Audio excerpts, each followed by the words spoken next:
Welcome to the desert. Not a lot of people know this, but most of Pakistan is desert terrain.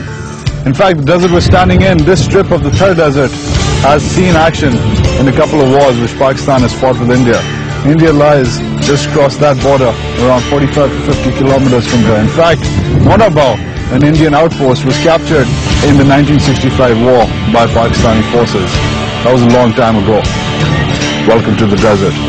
Welcome to nothingness.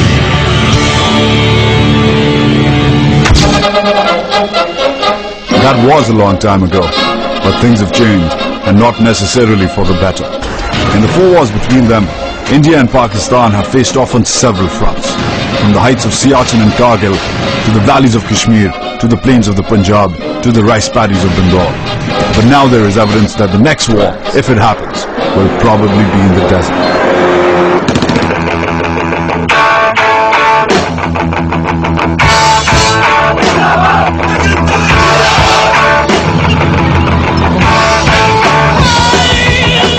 The new Indian war doctrine is indicative of that projection. Rather than seek to deliver a major blow to Pakistani forces, as was dictated by India's previously dominant Sundarji doctrine, the stated objective of this new strategy, titled Cold Start, is to make shallow territorial gains in southern Pakistan that its designers claim could be used in post-conflict negotiations to extract concessions from Islamabad. The Indian military has conducted at least 5 different joint exercises in the Punjab and Rajasthan region since the doctrine was announced. In a nod to Cold Start, the Indians have claimed that the principal aim of these operations has been to examine their military's ability to defeat an enemy by causing psychological collapse through the use of preemption, dislocation and disruption. In fact, Exercise Ashwamedh was described by the Conservative Times of India as a test of the country's new proactive war strategy. Even the setup of the new Southwestern Command in Jaipur is widely perceived as indication of the Indians taking steps towards what the military calls cold starting Pakistan. Pakistan's military says it has developed and tested an adequate response to Cold Start, which involves taking the battle to the attacking army's territory. In its initial form, known as the Baig Doctrine, it talked in terms of offensive defense. While this would form part of the major operations, which remain classified, the army has also tried to perfect what are called minor ops. These are small-scale, behind-enemy line operations meant to harass the enemy and inflict maximum casualties, compelling enemy forces to stand down offensive troops and redeploy them for defensive positions. As far as minor operations are concerned, this is very much part of the conventional operations, and minor operations are very important for any of the conventional operations.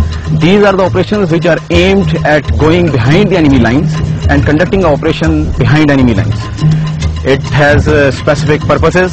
You can gain information about the enemy, you can harass the enemy, you can inflict maximum casualties and ensure that the enemy is compelled to employ maximum troops as far as their own protection is concerned. That is why you minimize the troops who are confronting you, and thereby you can achieve your aim successfully. One such minor operation is the raid. In this exercise, the goal is to conduct an intelligence gathering raid on an enemy base. Because the enemy could be present in large numbers, this is a platoon level operation headed by a lieutenant. As the platoon commander, it is the job of the lieutenant to conduct the entire operation.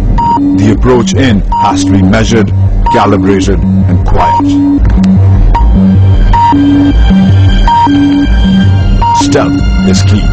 Using the terrain to limit his detection, the platoon scout is a key player and has a pivotal role. He is in the lead and is equipped with a communication device to contact the lieutenant to advise on further movement. Not only is he assigned with scoping out enemy sentries, but also incapacitating them. As everybody assumes their position, the machine gunners are a particularly important factor. Knowing that once the platoon engages, it will in all certainty draw enemy fire, the machine gunners will provide important cover with their powerful LMGs. The action begins.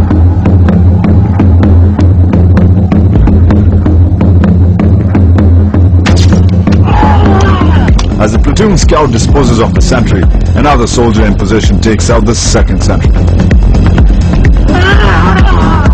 Shots have now been fired and their presence has been detected.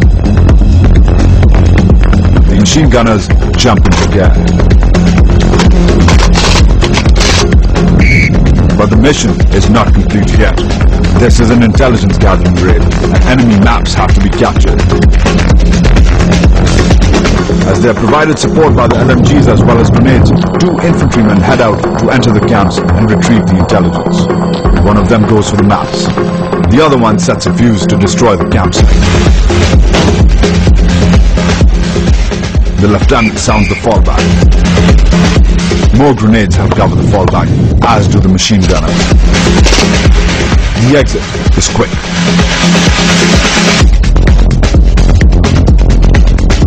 The importance of raid in today's warfare is that it is a very minor operation which is designed to inflict maximum casualties on the enemy. The basic purpose is to harass the enemy and to choke his responses to our operations. Whatsoever major operations we undertake, to inflict casualties as well as damage enemy to that extent that he is not able to counter our major operations.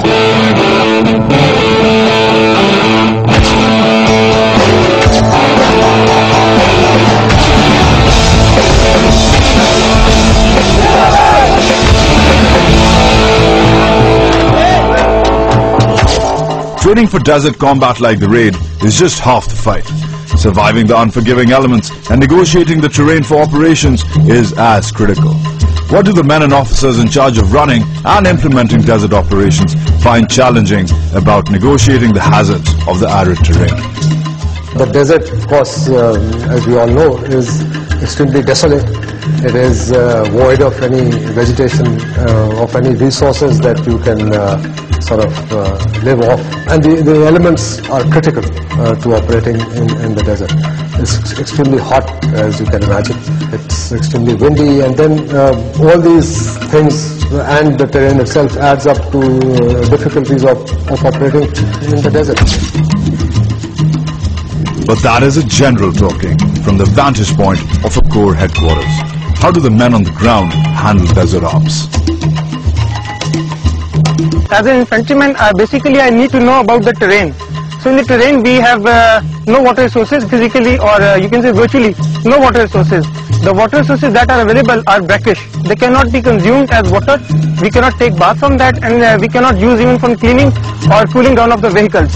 Moreover, we need to learn about the plants that are in this area. Most of them are poisonous. And then the third thing is the animals of this area that are also very poisonous, and we need to know about them. The basic thing in desert is surviving. It's all about surviving, and then if you are survived in the desert, then you can kill your enemy. The main difficulties which we face in the desert terrain are trafficability. First of all, since the area is all sandy, trafficability or movement is difficult.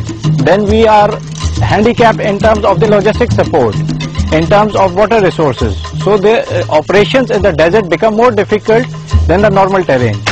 Versus the plains, where the majority of Pakistani forces are deployed and where Pakistan has fought most of its battles with India, how is the defense of the desert different?